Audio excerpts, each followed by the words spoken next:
ಪತ್ರಕರ್ತರು ಮತ್ತು ರಾಜಕೀಯ ವಿಶ್ಲೇಷಕರು ಆಗಿರುವ ಡಾಕ್ಟರ್ ಬಸವರಾಜ್ ಇಟ್ನಾಳ್ ಅವರಿದ್ದಾರೆ. ನಮಸ್ಕಾರ ಇಟ್ನಾಳ್ ಅವರೇ. ನಮಸ್ಕಾರ. ನಮಸ್ಕಾರ. ಬಂಗಾಳದಲ್ಲಿ ಈ ಬಾರಿ ದಾಖಲೆಯ ಮತದಾನ ಆಗಿದೆ. 90ಕ್ಕಿಂತ ಹೆಚ್ಚಿನ ಮತ ಪ್ರಮಾಣ ನಮಗೆ ಸಿಗೋ ಅಂದ್ರೆ 6 ಗಂಟೆ ಹೊತ್ತಿಗೆನೆ ಸಿಕ್ಕಿತ್ತು. ಹೆಚ್ಚು ಇನ್ನೂ ಮತದಾರರು ಮತವನ್ನ ಚಲಾವಣೆ ಮಾಡ್ತಿರೋದ್ರಿಂದ ಪ್ರಮಾಣ ಹೆಚ್ಚಾಗ್ಬೋದು ಅಂತ ಅನ್ಸುತ್ತೆ. ಅತಿ ಹೆಚ್ಚಿನ ಸಂಖ್ಯೆಯಲ್ಲಿ ಜನ ಬಂದು ವೋಟ್ ಮಾಡೋದನ್ನ ತಾವು ಯಾವ ರೀತಿಯಾಗಿ ಅರ್ಥೈಸಬಹುದು? ಮತ್ತು ಈ ಬಾರಿ ಕೂಡ ಕೆಲವು ಕಡೆಯಲ್ಲಿ ಹಿಂಸಾಚಾರ ಆಗಿದೆ, ಘರ್ಷಣೆಗಳಾಗಿದೆ, ರೆಗ್ಗಿಂಗ್ ಆರೋಪ ಕೇಳಿ ಬಂದಿದೆ ಮತ್ತು ಬಿಜೆಪಿ ಅಭ್ಯರ್ಥಿಗಳನ್ನೇ ಹೊಡೆದು ಓಡಿಸಿರುವ ಘಟನೆ ನಡೆದಿದೆ. ಟಿಎಂಸಿ ಕಾರ್ಯಕರ್ತರ ಮೇಲೇನೂ ಹಲ್ಲೆ ಆಗಿದೆ, ಹಿಂಸಾಚಾರವೂ ಆಗಿದೆ. ತಮಿಳುನಾಡು ಬಹುತೇಕ ಶಾಂತಿಯುತವಾಗಿ ಮತದಾನ ಮುಗಿದಿದೆ. ತಮ್ಮ ಪಾಯಿಂಟ್ ಆಫ್ ವ್ಯೂ ಏನು? ಒಂದು 4 ಮತಕ್ಷೇತ್ರಗಳಲ್ಲಿ ಪಶ್ಚಿಮ ಬಂಗಾಳದಲ್ಲಿ ಕೇಳಿಸಿದೆ. ಕಂಟಿನ್ಯೂ ಮಾಡಿ. ಸ್ವಲ್ಪ ನಿಮ್ಮ ನೆಟ್ವರ್ಕ್ ಸಮಸ್ಯೆ ಇದೆ, ಕಂಟಿನ್ಯೂ ಮಾಡಿ.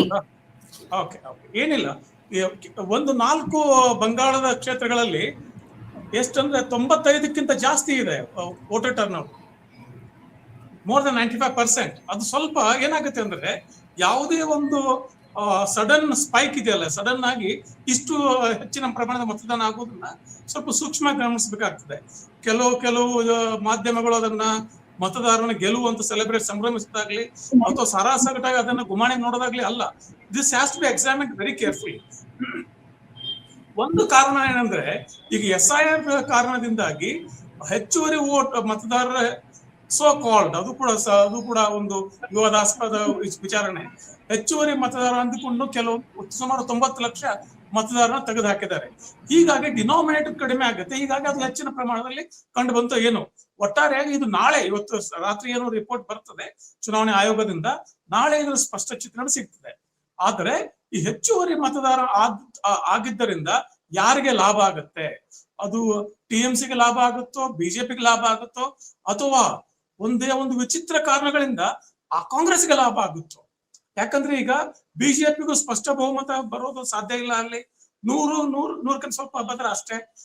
TMC ಸ್ವಲ್ಪ ಸ್ಥಾನ ಕಳೆದುಕೊಂಡು ಕಾಂಗ್ರೆಸ್ ಕಮ್ಯುನಿಸ್ಟ್ ಪಾರ್ಟಿ ಸ್ವಲ್ಪ ಜಾಸ್ತಿ ಬಂದ್ಬಿಟ್ರೆ ಅವಾಗ ಕಾಂಗ್ರೆಸ್ ಅಂಡ್ TMC ಕೋalition ಗವರ್ಮೆಂಟ್ ಆಗೋ ಸಾಧ್ಯತೆ ಇದೆಯಾ ಅಲ್ಲಿ? ಇವೆಲ್ಲ ವಿಚಾರಗಳನ್ನ ನಾವು 29ನೇ ತಾರೀಕು ಬಹುಶಃ ಎಕ್ಸಿಟ್ ಪೋಲ್ ಡಿಸ್ಕಸ್ ಮಾಡೋದು ಮಾತಾಡ್ತೀವಂತೆ. But by and large, this high turnout is very suspicious and this needs to be examined very carefully. ಯಾಕೆಂದ್ರೆ ಸುಮಾರು ಜನ ಅಲ್ಲಿ ಇವತ್ತು ಮಧ್ಯಾಹ್ನ ನಾನು ಕೆಲವೊಂದು ಇಂಟರ್ವ್ಯೂ ನೋಡ್ತಾ ಇದ್ದೆ. ಸುಮಾರು ಜನ ಮತದಾರರು ಮನೆಯಲ್ಲಿ ಅಪ್ಪ ಅಮ್ಮನ ಮತ ಇದೆ, ಮಗನ ಮತ ಇಲ್ಲ. ಹೋದ ಚುನಾವಣೆ ಮತದಾನ ಮಾಡಿದ ಮಗ, ಅವನಿಗೆ ಮತದಾನ ಇಲ್ಲ, ಡಿಲೀಟ್ ಆಗಿಬಿಟ್ಟಿದೆ. ಅಪ್ಪ ಅಮ್ಮಂದಿದೆ, ಕೆಲವೊಂದು ಮನೆಗಳಲ್ಲಿ ಮಗಂದಿದೆ, ಅಪ್ಪ ಅಮ್ಮಂದಿಲ್ಲ. ಕೆಲವೊಂದು ವಿಚಾರ ಇದೆ, ಕೆಲವೊಂದು ಇದರಲ್ಲಿ ಹೆಂಡತಿದೆ, ಗಂಡಂದಿಲ್ಲ. ಈಗ ಅನೇಕ ಅಲ್ಲಿ ಡಿಸ್ಕ್ರಿಪೆನ್ಸಿ ಆಗಿವೆ. ಅವ್ರೆಲ್ಲ ಅಪೀಲ್ ಬೇರೆ ಹಾಕೊಂಡಿದ್ದಾರೆ. ಆ ಅಪೀಲು ಅದೆಲ್ಲ ಆ ಟ್ರಿಬ್ಯುನಲ್ ಮುಂದೆ ಬಂದು ಅದಕ್ಕೊಂದು ತೀರ್ಪು ಬರೋಷ್ಟೊತ್ತಿಗೆ ಚುನಾವಣಾ ಫಲಿತಾಂಶ ಬಂದ್ಬಿಟ್ಟಿರ್ತದೆ, ಅದು ಬೇರೆ. ಆದರೆ ಬೆಂಗಾಲಲ್ಲಿ TMC, ಕಮ್ಯುನಿಸ್ಟ್ ಪಾರ್ಟಿ ಇವೆಲ್ಲ ಪಕ್ಷಗಳ ಮಧ್ಯೆ ಅಥವಾ ಇತ್ತೀಚೆಗೆ ಬಿಜೆಪಿ ಈ ಅಲ್ಲಿನ ಒಂದು ರಾಜಕೀಯ ಹಿಂಸಾಚಾರ ಹೊಸದೇನೂ ಅಲ್ಲ. ಹಳೆಯ ಕಾಲದಲ್ಲಿ ಮಮತಾ ಬ್ಯಾನರ್ಜಿ ಯಾವಾಗ ಕಾಂಗ್ರೆಸ್ ಇದ್ರಲ್ಲ ಅವಾಗ ಅಲ್ಲಿ ಕಮ್ಯುನಿಸ್ಟ್ ಪಾರ್ಟಿ ಇತ್ತು, ಜ್ಯೋತಿ ಬಸು ಸರ್ಕಾರ ಇದ್ದಾಗ ಕೂಡ ಈ ಒಂದು ಹಿಂಸಾಚಾರ ನಡೀತಾ ಇತ್ತು. ಕೇವಲ ಚುನಾವಣಾ ಹಿಂಸಾಚಾರ ಅಲ್ಲ, ರಾಜಕೀಯ ಹಿಂಸಾಚಾರ. ಈಗ TMC ಬಂದಾದ್ಮೇಲೆ ಅಲ್ಲಿ ಹಿಂಸಾಚಾರ ಕಂಡಿದೆ. ಅನೇಕ ಬಿಜೆಪಿ ಕಾರ್ಯಕರ್ತರ ಕೊಲೆ ಆಗಿದೆ, ಅನೇಕ TMC ಕಾರ್ಯಕರ್ತರ ಕೊಲೆ ಆಗಿದೆ. ಯಾವುದನ್ನು ಕೂಡ ಇವರು ಸರಿ ಅವರು ತಪ್ಪು ಅಂತ ಹೇಳೋ ಪರಿಸ್ಥಿತಿ ನಾವಿಲ್ಲ. ಬಟ್ ಚುನಾವಣಾ ಹಿಂಸಾಚಾರ ಇರೋದಂತೂ ನಿಜ. ಮತ್ತೆ ಚುನಾವಣಾ ಹಿಂಸಾಚಾರದ ದೋಷವನ್ನ ಯಾರ ಮೇಲೆ ಹಾಕ್ಬೇಕು, ಯಾರು ಹಾಕ್ಬೇಕು, ದಟ್ಸ್ $1 million ಕ್ವಶನ್. ಮತ್ತೆ ಅನೇಕ ಒಂದು ಒಪಿನಿಯನ್ ಸರ್ವೆನಲ್ಲಿ, ಅಭಿಪ್ರಾಯ ಸಮೀಕ್ಷೆಗಳಲ್ಲಿ ಜನ ಹೇಳ್ತಾ ಇದ್ದದ್ದು ನಮಗೆ ನಿರುದ್ಯೋಗದ ಸಮಸ್ಯೆ ಇದೆ, ಇಲ್ಲಿನ ಮೂಲ ಸೌಕರ್ಯಗಳ ಸಮಸ್ಯೆ ಇದೆ ಮತ್ತು ಭ್ರಷ್ಟಾಚಾರದ ಸಮಸ್ಯೆ ಇದೆ. ನಿರುದ್ಯೋಗ, ಭ್ರಷ್ಟಾಚಾರ ಮತ್ತು ಮೂಲ ಸೌಕರ್ಯದ ಸಮಸ್ಯೆ ಸ್ವಾತಂತ್ರ್ಯ ನಂತರ ಬಂದ ಕಮ್ಯುನಿಸ್ಟ್ ಸರ್ಕಾರದಲ್ಲೂ ಇದನ್ನೇ ಮಾತಾಡ್ತಿದ್ರು. ಕಾಂಗ್ರೆಸ್ ಬಂದಾದ್ಮೇಲೆ ಕಾಂಗ್ರೆಸ್ ಸರ್ಕಾರ ಇದನ್ನೇ ಮಾತಾಡ್ತಿದ್ರು. ಈಗ ಮಮತಾ ಬ್ಯಾನರ್ಜಿ ಸರ್ಕಾರ ಇದನ್ನೇ ಮಾತಾಡ್ತಿದ್ದಾರೆ.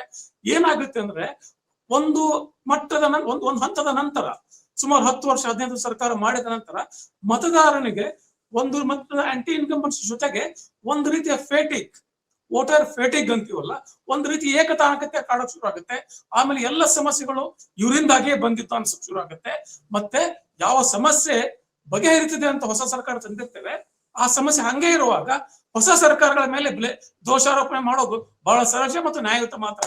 ಬಟ್ ಎನಿವೇಸ್, ಪಶ್ಚಿಮ ಬಂಗಾಳ ಚುನಾವಣೆ ಅಂತೂ it is going to be neck to neck. It is going to very very interesting to watch. Itnal ಅವರು ತಮ್ಮ ಅಭಿಪ್ರಾಯಗಳನ್ನ, ತಮ್ಮ ಪಾಯಿಂಟ್ ಆಫ್ ವ್ಯೂ ಅನ್ನ ಹಂಚ್ಕೊಳ್ತಾ ಇದ್ರು. ಅಲ್ಲಿ ಯಾರಿಗೆ ಲಾಭ ಆಗತ್ತೆ ಅನ್ನೋದು ಕೂಡ ಬಹಳ ಮುಖ್ಯ ಆಗತ್ತೆ ಅಂತ. ಏನೇ ಆದ್ರೂ ಕೂಡ ಬಂಗಾಳದಲ್ಲಿ ಈ ಬಾರಿ ಅಧಿಕಾರಕ್ಕೆ ಏರ್ಲೇಬೇಕು ಅಂತ ಬಿಜೆಪಿ ಎಲ್ಲ ಪ್ರಯತ್ನಗಳನ್ನ ಮಾಡಿದೆ. ಅದಕ್ಕೆ SIR ಮೆಟ್ಟಿಲುಗಳನ್ನಾಗಿ ಬಳಸ್ಕೊಳ್ತಿದೆ ಅನ್ನೋದು ಟಿಎಂಸಿಯ ಆರೋಪ ಆಗಿದೆ. ಕಾಂಗ್ರೆಸ್ ಮತ್ತು ಎಡಪಕ್ಷಗಳು ಯಾವುದೇ ರೀತಿಯ ಪರಿಣಾಮ ಬೀರಲಾರದ ಸ್ಥಿತಿಯಲ್ಲಿ ಅಲ್ಲಿನ ರಾಜಕೀಯ ವ್ಯವಸ್ಥೆ ಇದೆ. ಏನೇ ಹೋರಾಟ ಇದ್ರು ಟಿಎಂಸಿ ಮತ್ತು ಬಿಜೆಪಿಯ ನಡುವೆನೇ ಇದೆ. ಬಿಜೆಪಿ ಕಳೆದ ಬಾರಿ 77 ಸ್ಥಾನಗಳನ್ನ ಪಡ್ಕೊಂಡು ಹೆಚ್ಚಿನ ಉತ್ತಮವಾದ ದಾಖಲೆಯನ್ನ ಮಾಡಿತ್ತು. ಒಂದು ಕಾಲದಲ್ಲಿ ಮಮತಾ ದೀದಿ ಅವರ ಜೊತೆಗೆ ಇದ್ದಂತ ಸುವೇಂದು ಅಧಿಕಾರಿಯಲ್ಲಿ ಈಗ ಬಿಜೆಪಿಯ ರಾಜ್ಯಾಧ್ಯಕ್ಷರಾಗಿ ಹೋರಾಟವನ್ನ ಮಾಡ್ತಾ ಇದ್ದಾರೆ. ಮತ್ತು SIR ವಿಚಾರವಾಗಿನೇ ಸುಪ್ರೀಂ ಕೋರ್ಟ್ಗೂ ಹೋಗಿ ತಾವೇ ವಾದ ಮಂಡನೆಯನ್ನ ಮಾಡುವ ಮುಖಾಂತರವಾಗಿ ಮಮತಾ ಬ್ಯಾನರ್ಜಿ ಅವರು ಆ ರಾಜಕೀಯ ಅಸ್ತ್ರವನ್ನು ಪ್ರಯೋಗ ಮಾಡಿದ್ರು. ಹೆಚ್ಚಿನ ಮಹಿಳಾ ಮೀಸಲಾತಿ ಅಂತ ಮಾತಾಡ್ತಿದ್ದಾರೆ. ಆದ್ರೆ ಎಲ್ಲ ಸಂದರ್ಭಗಳಲ್ಲೂ ಟಿಎಂಸಿ ಮಹಿಳೆಯರಿಗೆ ಹೆಚ್ಚಿನ ಪ್ರಾಧಾನ್ಯತೆಯನ್ನ ಕೊಟ್ಟಿದೆ. ಇದೆಲ್ಲವೂ ಯಾವ ರೀತಿಯಾಗಿ ಮತಗಳಾಗಿ ಕನ್ವರ್ಟ್ ಆಗತ್ತೆ ಮತ್ತು ಹೆಚ್ಚಾಗಿರುವಂತ ಮತದಾನದ ಪ್ರಮಾಣ ಯಾರ ಪರವಾಗಿ ಸಿಗತ್ತೆ ಅನ್ನೋದು ಬಹಳ ಮುಖ್ಯವಾದಂತ ಪ್ರಶ್ನೆ. ಈ ಪ್ರಶ್ನೆಗೆ ಉತ್ತರ ಸಿಗಬೇಕು ಅಂತಂದ್ರೆ 4ನೇ ತಾರೀಕು ಕಾಯ್ಬೇಕು. ಅದಕ್ಕಿಂತ ಮುಂಚೆ 29ನೇ ತಾರೀಕು ಮತ್ತೊಂದು ಹಂತದ ಮತದಾನ ನಡೆಯುತ್ತೆ.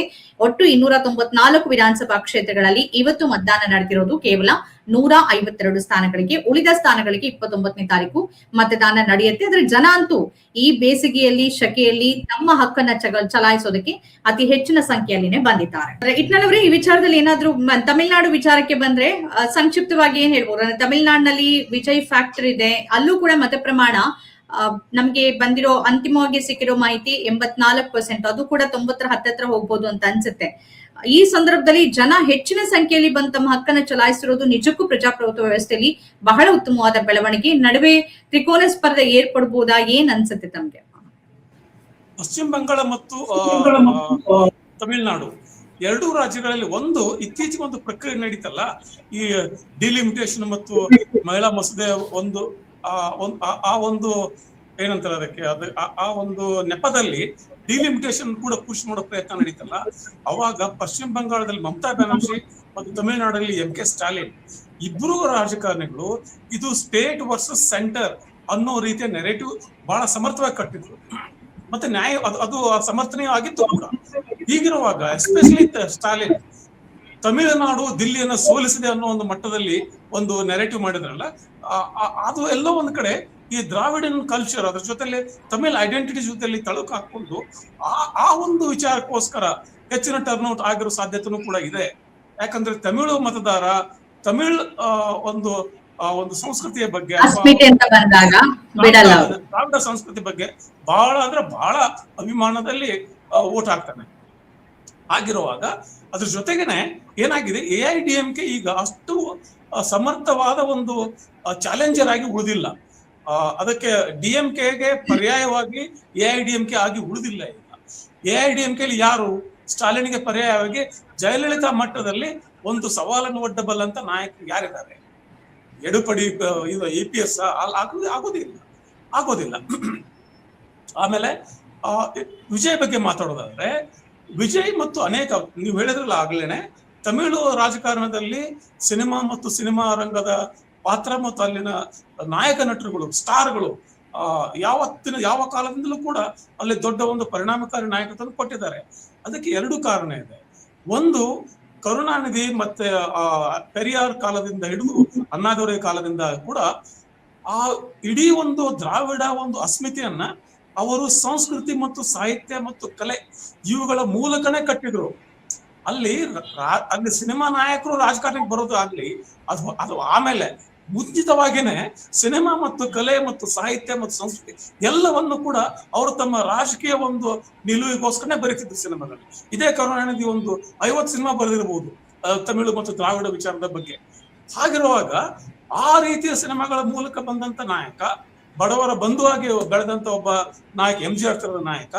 ಆಮೇಲೆ ಆ MGR ಅಣ್ಣಾದೊರೈ ಜೊತೆಗೆ ಕೆಲಸ ಮಾಡಿ ರಾಜಕೀಯ ಅನುಭವ ಪಡೆದು ನಂತರ ಮುಖ್ಯಮಂತ್ರಿ ಆಗುವುದಕ್ಕೂ, ಅಥವಾ ಜಯಲಲಿತಾ MGR ಜೊತೆ ಕೆಲಸ ಮಾಡಿ ಆಮೇಲೆ ರಾಜಕೀಯ ಅನುಭವ ಪಡೆದು ಮುಖ್ಯಮಂತ್ರಿ ಆಗುವುದಕ್ಕೂ, TVK ವಿಜಯ್ ದಳಪತಿ ವಿಜಯ್ ಸಿನಿಮಾ ಬಿಟ್ಟು ಬಂದ ತಕ್ಷಣ ಮುಖ್ಯಮಂತ್ರಿ ಆಗೋದಕ್ಕೂ ಬಹಳ ವ್ಯತ್ಯಾಸ, ಅದು ಸಾಧ್ಯ ಆಗೋದಿಲ್ಲ. ಈಗಲೂ ಕೂಡ ದಳಪತಿ ವಿಜಯ್ಗೆ ಅಷ್ಟು ಅನುಭವ ಇಲ್ಲ. ಈ may be A good leader. ಮತ್ತು ಇನ್ನೊಂದು ನಾನು ಗಮನಿಸಿದ ವಿಚಾರ ಏನಂದ್ರೆ, ವಿಜಯ್ ಮಾತಾಡೋ ನುಡಿಗಟ್ಟು ಮತ್ತು ಆತನ ಒಂದು ಟರ್ಮಿನಾಲಜಿ ಪರಿಭಾಷೆ ಇದೆಯಲ್ಲ, ಅದು ಸ್ವಲ್ಪ ಬಿಜೆಪಿ ಪರಿಭಾಷೆಯಲ್ಲೇ ಇದೆ ಆತ ಮಾತಾಡೋ ಮಾತುಗಳೆಲ್ಲ. ಹೀಗಿರುವಾಗ ಈಗ ಸ್ಟಾಲಿನ್ ಮತ್ತು DMKಗೆ ಆತ ಸವಾಲೊಡ್ಡಬಲ್ಲಂತ ನಾಯಕ ಅಲ್ಲ. ಈ ಮೈಟ್ ವಿನ್ ಸಮ್ ಸೀಟ್ಸ್, ಆದ್ರೆ ಈ ಒಂದು DMKಗೆ ಸವಾಲೊಡ್ಡಬಲ್ಲಂತ ನಾಯಕ ಅಲ್ಲ. ಅತ್ಯಂತ worst comes to worst scenario ಕೇಸಲ್ಲಿ DMK ಮತ್ತು ಸ್ಟಾಲಿನ್ ಸರ್ಕಾರದ ಒಂದು ದಕ್ಷತೆಗೆ, ಅವರೊಂದು ಪರ್ಫಾರ್ಮೆನ್ಸ್ಗೆ 1-4 ಸೀಟ್ ಕಡಿಮೆ ಬರಬಹುದೇ ವಿನ DMK ಬಹುಶಃ he is coming back. DMK is coming back.